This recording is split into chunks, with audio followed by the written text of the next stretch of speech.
প্রিয় শিক্ষার্থী বন্ধুরা, ইংরেজি শেখার আসরের আজ চতুর্থ পর্বে আপনাদেরকে স্বাগতম। আজকে আমরা আলোচনা করব মোডালসের ব্যবহার। মোডাল ভার্বস, মোডাল অক্সিলারিজ যে নামে বলুন না কেন, মোডালসের ব্যবহার সম্বন্ধে আমরা বাক্যে কীভাবে ব্যবহার হবে, কোথায় হবে এবং what are the meanings of those modals, why we need to use modals in the sentences, কেন আমরা ইংরেজি মোডালসটা বাক্যে ব্যবহার করব, এর অর্থ কী, এসব জিনিস নিয়ে মূলত আপনাদের আলোচনা করব। মোডালস শব্দটা আপনাদের কাছে অপরিচিত হলেও মোডালসের আইটেমগুলো কিন্তু আপনাদের পরিচিত। আমরা একটু বন্ধুরা বোর্ডে লক্ষ্য করি। মোডালস বা মডাল ভার্বস বা মডাল অক্সিলারিজ যে নামে ডাকুন না কেন, এই মোডালসগুলো কোনগুলো আমরা একটু লক্ষ্য করি।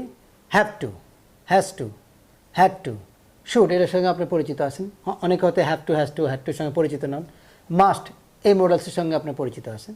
মে, might, can, could, will, would, had better, এই মডেলটার সঙ্গে আপনার হয়তো অনেকে পরিচিত নন। হ্যাড বেটার একটা মডেল। Shall, ought to. এছাড়া কিছু সেমি মডেল আছে যেগুলি ডিরেক্ট মডেল না, কিন্তু মডেলের মতো ইউজ হয় বাক্যে, সেজন্য এগুলিকে বলা হয় semi model. Dare, need, use to. So these are the chart of different types of models. এখন আমরা লক্ষ্য রাখুন মোডালসের অবস্থানটা কোথায়, বাক্যে কোথায় ব্যবহার হবে মোডালসটা, আর why we need to use modals in the sentences. Modal দিয়ে আসলে there are some expressions, there are some writings, there are some statements that can not be expressed clearly by using some subject and verbs. That's why you need to add some modals in between subject and verbs to make your statement clear. অর্থাৎ আপনি মনে যা ভাবতেছেন এমন কিছু বাক্য আছে যে বাক্যগুলো আপনি শুধু সাবজেক্ট এবং ভার্ব দিয়েই মনের ভাব স্পষ্ট করা বা ক্লিয়ার করা সম্ভব না, সে কারণে you need to add something else before the verb after the sub to make your statement clear. সেইটার নামই হলো মডেল। আমরা একটু লক্ষ্য রাখেন, আমরা প্রথম পর্বে দেখেছিলাম যে স্ট্রাকচারটা দেখেছিলাম সাবজেক্ট, ভার্ব, অবজেক্ট, কাকে কি কোথায়। আজকে আমরা একটু ওর সঙ্গে অ্যাড করে দিই মডেলসটা। দেখুন তাহলে আমরা এক কথায় বলি মোডালসের ব্যবহারটা কোথায়, সাবজেক্টের পরে ভার্বের আগে, যেহেতু এটা মডেল অক্সিলারি হিসেবে ব্যবহার হয়। তাহলে আমরা দেখলাম যে মোডালসটা বসে সাবজেক্টের পরে ভার্বের আগে। আমি একটা সেন্টেন্স লিখছি বন্ধুরা, আই ইট রাইস, এর অর্থ আমরা সবাই জানি আমি ভাত খাই। কিন্তু আমি যদি বলি আমাকে ভাত খেতেই হবে বা আমার ভাত খাওয়া উচিত, আমি ভাত খেতে পারি, সেই সব ক্ষেত্রে কী করবেন? যেমন আমি এই দুটো বাক্যে আমি প্রথম যে মডেল আছে have to, has to, had two, এগুলির ব্যবহার আমি একটু অ্যাপ্লাই করার চেষ্টা করতেছি। দেখুন আই ইট রাইস, আমি ভাত খাই। আমি যদি বলি আমাকে ভাত খেতেই হবে, তাহলে কী বলব, কী লাগাতে হবে? সেক্ষেত্রে আমাকে একটা মডেল বসাতে হবে। এখন এখানে একটু লক্ষ্য রাখুন, আমি have to, has to, had টুর অর্থটা বাংলা অর্থটা লিখে রেখেছি আপনাদের বোঝার সুবিধার্থে। Have to, has to, had to, এটা দিয়ে অব্লিগেশন বোঝায়, বাধ্যতামূলক কিছু করানোর জন্য, বাধ্যতামূলক কোনো সেন্টেন্স তৈরি করার জন্য এক্সপ্রেশনটা বাধ্যতামূলক। এই ধরনের ক্ষেত্রে আপনার you need to add these models, have to, has to, had to. এটা বাংলা আসলে সরাসরি বাংলা না, সরি, আপনাদের বোঝার সুবিধার্থে আমি বলি হ্যাভ টু, হ্যাজ টু অর্থ হলো তে হবে বা তেই হবে। তাহলে তে হবে বা তেই হবে, এটা অর্থ না, ডিরেক্ট না, কিন্তু আপনাদের বোঝার সুবিধার্থে লিখেছি। তাহলে হ্যাভ টু, হ্যাজ টুর অর্থ ধরে নিচ্ছি তে হবে বা তেই হবে। তাহলে আমি এখন এখানে আমি লিখি আই ইট রাইস, আমি ভাত খাই। এখানে যদি আমি দিই I have to eat rice, তাহলে আমাকে ভাত খেতেই হবে। দেখুন বন্ধুরা, আমি ভাত খাই আর সেটা থেকে মডেল একটা ব্যবহার করলাম হ্যাভ টু, আমাকে ভাত খেতেই হবে, তাহলে সুন্দর একটা অর্থ হয়ে গেল। এবার আমরা দ্বিতীয় বাক্যে যাই, এখানেও আমরা হ্যাভ টু, হ্যাজ টুর ব্যাপারটা দেখব।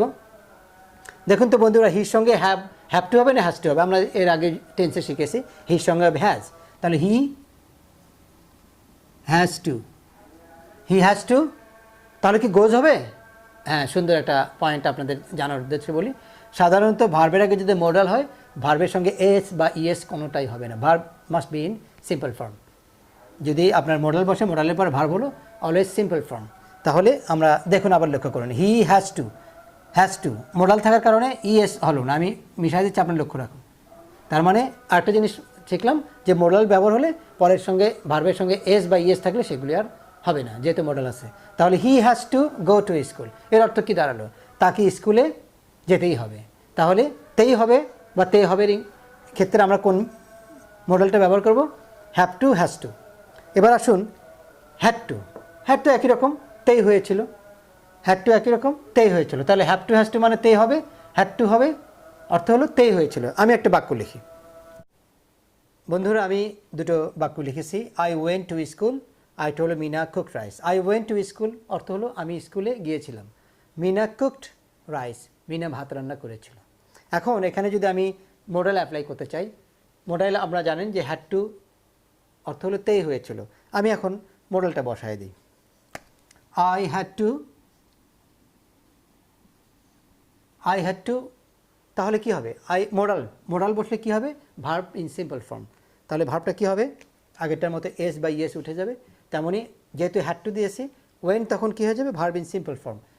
লক্ষ্য রাখুন, তাহলে মডাল বসলে ভার্ব ইন সিম্পল ফর্ম, ওয়েনটা তখন গো হয়ে যাবে। যেহেতু পাস্ট টেন্সটা এখানে চলে আসলো, তাহলে আই হ্যাড টু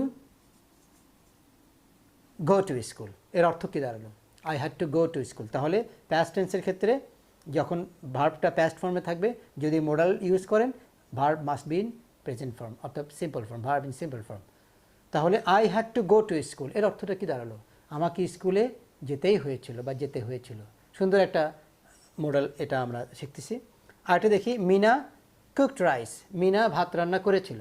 আমি যদি বলি Mina had to cook rice, Mina had to, তখন এটি দেখুন প্যাস্ট টেন্সটা উঠে গেল।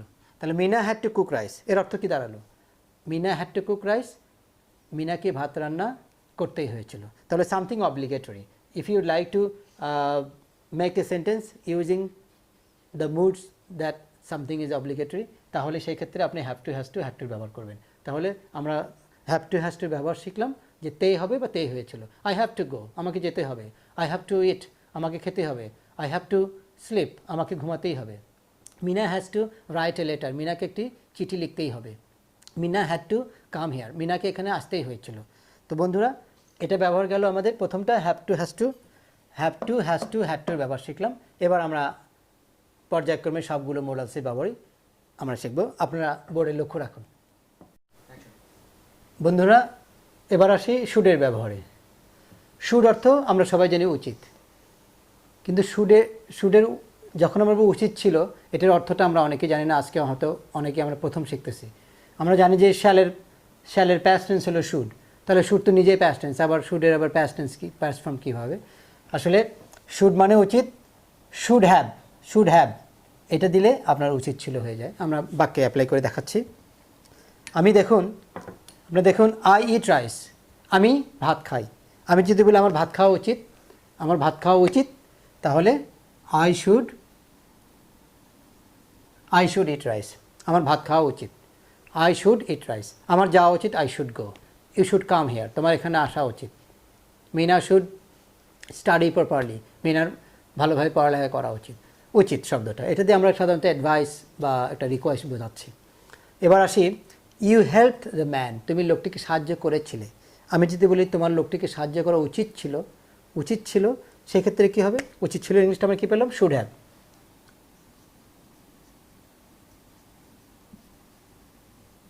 হ্যাভ। এখন বন্ধুরা আরেকটা জিনিস, মজার জিনিস দেখেন, যে মোডাল থাকলে ভার্বের সিম্পল ফর্ম হয়, কিন্তু হ্যাভ আসে, শুডের সঙ্গে হ্যাভ আসে। হ্যাভ থাকলে ভার্ব যা আসে মানে প্যাস্ট পার্টিসিপল ফর্মই হবে। তাহলে you should have help the man, তোমার লোকটিকে সাহায্য করা উচিত ছিল। তাহলে আমার মনে হয় শুডের ব্যাপারটা শিখে গেছেন। আমি আসলে সমস্ত মোডালগুলো একটা দুইটা করে সেন্টেন্স দিয়ে আমি উদাহরণ দেবো। তারপরে এই ভিডিও যখন শেষ করব তখন 5টা বা 6টা বাংলা ট্রানজেকশন আমরা করব। তাহলে বাংলা ট্রানজেকশন করলে আমাদের সুবিধা হবে। আমাদের প্রথম পর্ব, দ্বিতীয় পর্ব, তৃতীয় পর্বের ট্রানজেকশন থেকে, বাংলা ট্রানজেকশন থেকে ইংরেজি করার যে প্রসেসটা বা প্র্যাকটিসটা আমাদের হয়ে যাবে। পাশাপাশি আমরা মোডালসের ব্যবহারগুলো শিখব। তো দেখুন, এবার আসি মাস্ট। লক্ষ্য রাখুন বোর্ডে, মাস্টের অর্থ আমরা সবাই জানি অবশ্যই, কিন্তু মাস্টের অতীতকালটা আমরা জানি না। আজকে শিখুন মাস্ট হ্যাভ, এটা দিয়েই অবশ্যই ছিল। এখন আমরা এই দুটো মাস্টের প্রেজেন্ট ফর্ম, মাস্টের পাস্ট ফর্ম আমরা বাক্যে অ্যাপ্লাই করি। আই ডু দ্য ওয়ার্ক, আমি কাজটি করি। আমি যদি বলি আমি অবশ্যই কাজটি করি, তাহলে কি হবে? I must do the work. I must do the work, আমি অবশ্যই কাজটি করি। ইউ মাস্ট হেল্প মি, তুমি অবশ্যই আমাকে সাহায্য করবে। ইউ মাস্ট ইনফর্ম মি, তুমি অবশ্যই আমাকে জানাবে। তাহলে মাস্টের ব্যবহারটা আমরা সবাই জানি, পড়েও থাকি, আপনাদের শুধু একটু দেখাচ্ছি। এবার মাস্টের পাস্ট ফর্মটা দেখি। আমি বাক্যটা লিখি, মডেলটা বসায় দিই।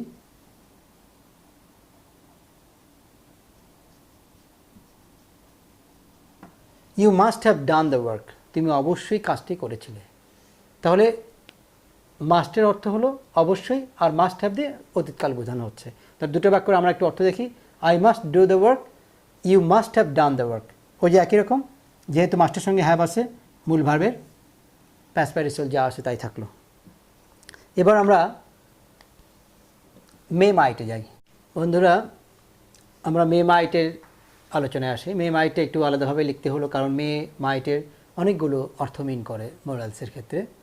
মে দিয়ে আমরা পসিবিলিটি বোঝাই, অ্যাবিলিটি বোঝাই, পারমিশন বোঝাই, অ্যালাউ বোঝাই, বিভিন্নভাবে বোঝানো হয়। আবার মেয়ের আবার দুর্বল ফর্ম হলো মাইট, আবার মেয়ের প্যাস্ট টেন্স হলো মাইট। সে কারণে আমি মে অবলিক মাইট দিয়ে রাখছি। আমরা দেখি মেয়ের অরিজিনাল অর্থ হলো, মেয়ের যদি আপনাকে বলা হয় তাহলে মেয়ের অনেকগুলো অর্থ, পসিবিলিটি বোঝায়, মেয়ে দিয়ে অ্যাবিলিটি বোঝায়, মেয়ে দিয়ে পারমিশন বোঝায়, মেয়ে দিয়ে অ্যালাউ বোঝায়। কিন্তু মেয়ের অরিজিনাল প্রথম অর্থটা কি সেটাও আমি লিখেছি, মেয়ে দিয়ে পসিবিলিটি বোঝায়, হয়তো। আর মাইট হ্যাভ, মেয়ের প্যাস্ট টেন্স হলো মাইট, মাইট দিয়ে আবার মাইট হ্যাভ দেওয়া হয়, হয়তো ছিল। আমি এখন আমি কয়েকটা বাক্য লিখেছি। প্রমি মে কাম হেয়ার, প্রমি হয়তো এখানে আসবে। তাহলে মেয়ে দিয়ে আরেকটা জিনিস বুঝলাম, মেয়েদের ফিউচার টেন্সে বোঝানো যায়, ভবিষ্যৎকালও বোঝানো হচ্ছে। এখানে আপনার তো মনে হবে যে প্রমি মে উইল কাম হবে কি না, সেরকম মনে হতে হবে। সে কারণেই আমি লিখেছি প্রমি মে কাম হেয়ার।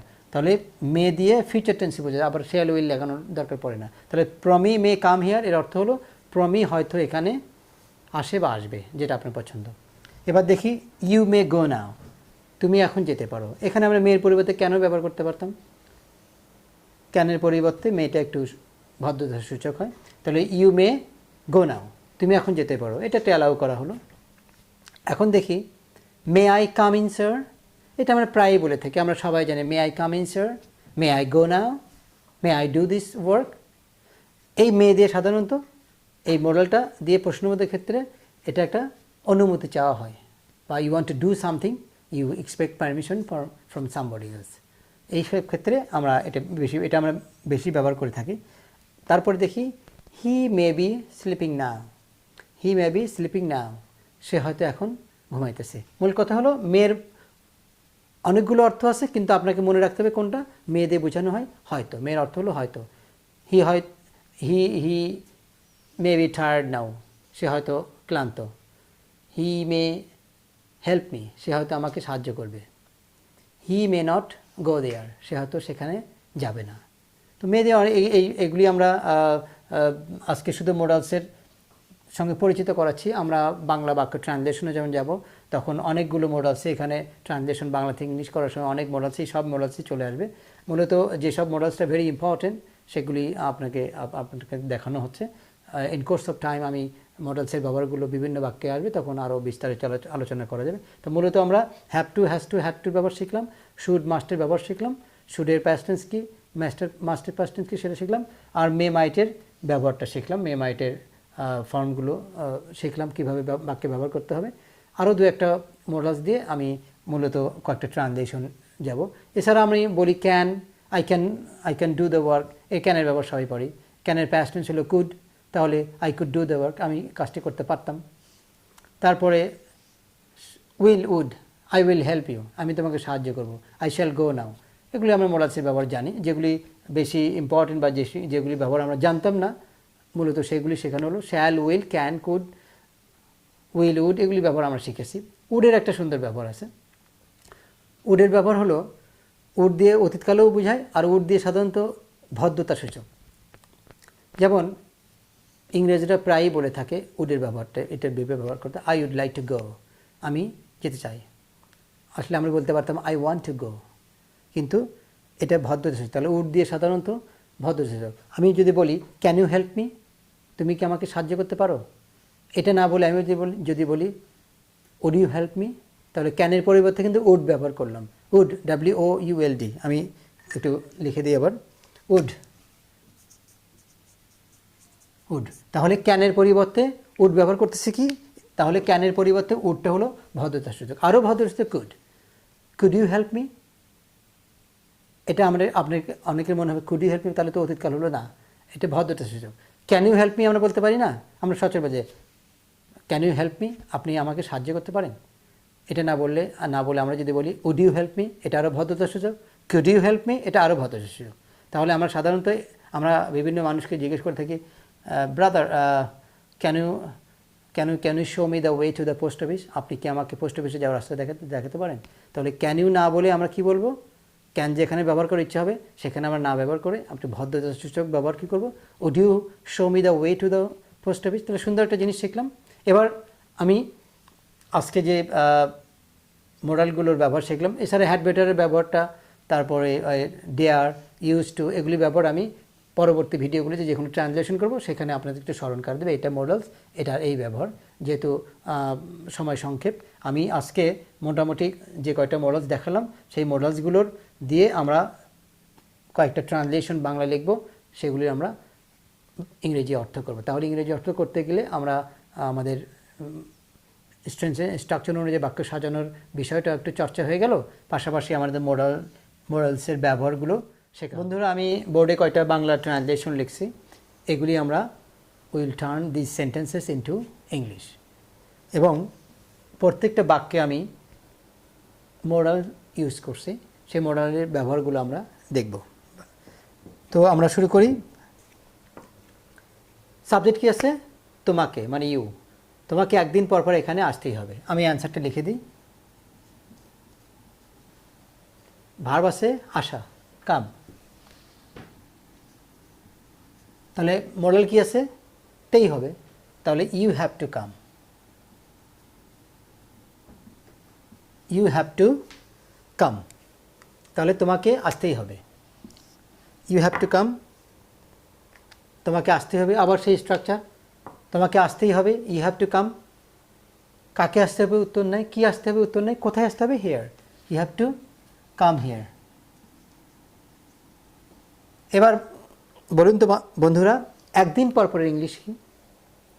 এর আগে আমরা শিখেছিলাম, গত পর্বে আমরা শিখেছিলাম, গত পরশুদিন, আগামী পরশুদিন, আজ সকাল, আজ বিকেল। আজকে আমরা দেখি একদিন পর পর ইংলিশটি শিখব। তাহলে একদিন পর পর ইংলিশ কি আপনাদের কি মনে হচ্ছে? অনেকে তো ভাবতেছেন যে ডে বাই ডে, অনেকে ভাবতেছেন ওয়ান আফটার অ্যানাদার ডে। না, আমি একদিন পর পর ইংরেজিটা লিখি, খুব সুন্দর, দেখে নিন। একদিন পর পর ইংলিশ হলো এভরি আদার ডে, অথবা এভরি alternative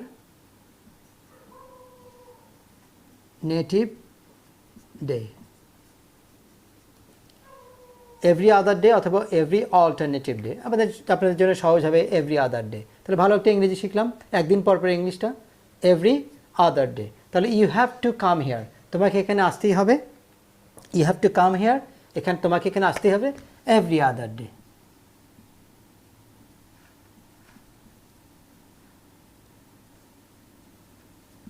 সুন্দর হয়ে গেল। দ্বিতীয় বাক্য যাই। আমার গত রাতে একটি রচনা লেখা উচিত ছিল। আমার বলতে এখানে আই, সাবজেক্ট হলো আই, লেখার ইংলিশ হলো রাইট। তাহলে উচিত ছিল ইংলিশটা কি আমরা শিখলাম, I should have, I should have. তাহলে লেখার ইংলিশ হলো রাইট, যে হ্যাভ থাকার কারণে রিটেন হবে, তাহলে I should have written, I should have written a letter, ও রচনা আছে, অ্যান এসে। এবার বলুন তো বন্ধুরা, গত রাতের ইংলিশটা কি, গত সপ্তাহের ইংলিশ কি, গত মঙ্গলবার ইংলিশ কি, গত মঙ্গলবার ইংলিশ কি, কি বলবেন? এই তো আটকায় গেছেন, গত ইংলিশটা কি বলবো? মনে রাখবেন, গত বলতে হলো লাস্ট, LAST, লাস্ট। আমেরিকা বলে ল্যাস্ট, ব্রিটিশ বলে লাস্ট। তাহলে গত রাত লাস্ট নাইট, গত সপ্তাহ লাস্ট উইক, গত রবিবার লাস্ট সানডে। তো সুন্দর একটা ইংলিশ শিখলাম, গত রাত, গত পরশু, সরি গত রাত, গত বছর ইংলিশ কী হবে লাস্ট ইয়ার, গত মাস লাস্ট মান্থ। চমৎকার একটা জিনিস শিখলাম আমরা। তাহলে গত রাতের ইংলিশটা কী হচ্ছে last night, LAST last night. সুন্দর হয়ে গেল। I should have written an essay last night. গত রাতে একটি রচনা লেখা উচিত ছিল। ওই যে প্রথম পর্বে শিখাইছিলাম ইংরেজি বাক্যকে বাংলা করার নিয়ম, সাবজেক্টের অর্থ বলবেন আমার, সব শেষে আছে লাস্ট নাইট, গত রাতে একটি রচনা লেখা উচিত ছিল। এবার সেই মেয়েটি হয়তো আমার জন্য অপেক্ষা করবে। দ্য গার্ল, গার্ল হয়তো ইংলিশটা কী শিখলাম আমরা মেয়ে। দ্য গার্ল মে ওয়েট, অপেক্ষা করা। দ্য গার্ল মে ওয়েট আমার জন্য, ফর মি। মজার জিনিস হলো মে দিয়ে কিন্তু ফিউচার টেন্সে হয়, প্রেজেন্ট টেন্সে হচ্ছে। আপনাকে you don't need to add shall or will with the sentence. আপনার হয়তো মনে হতে পারে the girl may will wait for me, অপেক্ষা করবে, করা বা করবে একই কথা। মডেল থাকলে ফিউচার টেন্সে মিন করে, প্রেজেন্ট ফর্মও মিন করে। তাহলে the girl may wait for me, the girl may wait for me এর অর্থ হলো মেয়েটি হয়তো আমার জন্য অপেক্ষা করবে। তুমি অবশ্যই চিঠিটা পোস্ট করবে। ইউ, অবশ্যই মডেল আছে, ইউ মাস্ট, পোস্ট করেন ছিল post, you must post the letter. সুন্দর হয়ে গেল, you must post the letter. তাহলে আমরা এখানে মডেল পেলাম হ্যাভ টু, এখানে মডেলের ব্যবহার করলাম শুড হ্যাভ, এখানে মডেল পেলাম মে, এখানে মডেল পেলাম মাস্ট। সব শেষে আমি বন্ধুরা 5 নম্বর সেন্টেন্সটা, তুমি কি আমাকে সাহায্য করতে পারো। আমি একটু কারেকশন করছি, আগে একটু লিখেছিলাম তুমি কি আমাকে সাহায্য করবে, তুমি কি আমাকে সাহায্য করতে পারো। তাহলে এটার দুটো অ্যান্সার হবে। আমি লিখি, দেখুন বন্ধুরা, can you help me, can you help me, তুমি কি আমাকে সাহায্য করতে পারো। এটাকে যদি ভদ্রতা সূচক বলি তাহলে আমরা কি করতে পারি, একটু ভদ্রতা সূচক। তাহলে কি করব, একটু পোলাইটলি যদি আমরা রিকোয়েস্ট করি somebody to help to do something for me, তাহলে সেক্ষেত্রে আমরা কী করব, ক্যানের পরিবর্তে কিন্তু আমরা লাগাতে পারবো উড। ক্যানের পরিবর্তে আমরা উড লাগালাম, তাহলে ক্যানটা আউট করে দিলাম। Would you help me, would you help me, এটাকে আরও ভদ্রতা সূচক বিদেশিরা অনেক সময় বলে থাকে যে কুড ইউ হেল্প মি। সাধারণত আমরা ক্যানের পরিবর্তে ক্যানটা না বলে, কারোর কাছে কোনো পারমিশন নিতে গেলে, কারোর কাছে কোনো চাইতে গেলে ক্যান ইউ হেল্প মি এটা না বলে আমরা বলবো উড ইউ হেল্প মি। তাহলে বন্ধুরা these are the examples of models. আজকে আসলে মডেলস নিয়ে আমরা আলোচনা করলাম। মডেলসগুলো চিনলাম, মডেল কোনগুলো জিনিস হলো মডেলস, আর মডেলসের ব্যবহারও ইম্পর্টেন্ট মডেলস যেগুলি আছে সচরাচর আমাদের ব্যবহার করতে হয়, বিশেষ করে স্পোকেন ইংলিশে যখন লাগবে। বিশেষ করে স্পোকেন ইংলিশে আপনি দেখবেন হ্যাভ টু হ্যাজ টু ব্যবহারটা খুব বেশি ব্যবহার হচ্ছে। তো সেই কারণে এইগুলি আমরা আজকে মডেলসের ব্যবহার শিখলাম। মডেলস জিনিসটা কি, মডেলসের কেন আমরা মডেলস বাক্যে ব্যবহার করে থাকি, এটা আসলে model verbs, model auxiliaries, subject এবং ভার্বের সোজাগত ভার্বের আগে বসে ভার্বকে একটা নতুন মাত্রার মধ্যে নতুন রূপ দেয়, আমাদের এক্সপ্রেশনটাকে একটা পূর্ণতা দেয়। সেই জন্য আমরা মডেলস ব্যবহার করে থাকি। মডেলস কোনগুলো সেগুলি আমরা দেখালাম, মডেলস বাক্যে কীভাবে ব্যবহার করতে সেটাও দেখলাম, এবং পরিশেষে আমরা বাংলা ট্রান্সলেশনের মাধ্যমে মডেলসের ব্যবহারটা আমরা শিখলাম। তো বন্ধুরা আমরা নেক্সট ভিডিওতে আমি করতে চাচ্ছি প্রনাউন্সিয়েশনের উপরে, উচ্চারণের উপরে ভিডিওটা আমার করা দরকার।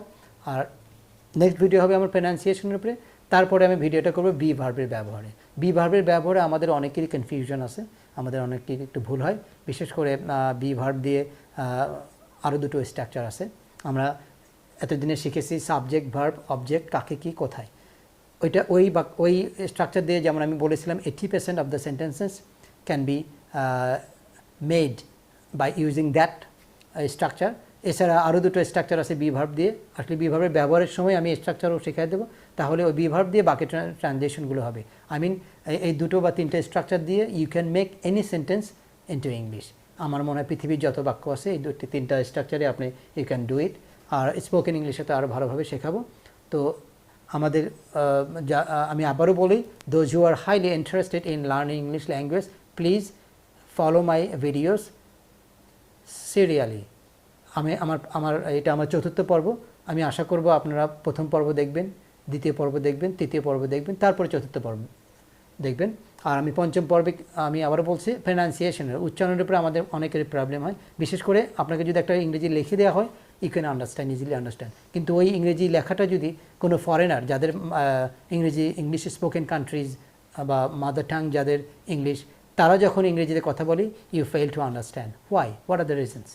মেইন রিজন হলো you don't know the correct pronunciation of the sentences. তো আমি নেক্সট ভিডিওতে প্রনাউন্সিয়েশনের উপরে কেন করব, আমি বন্ধুরা আবারই বলি যে within 2 or 3 months it is possible to learn English language. Within 2 or 3 months you can learn how to write English freely, you can learn how to speak English fluently.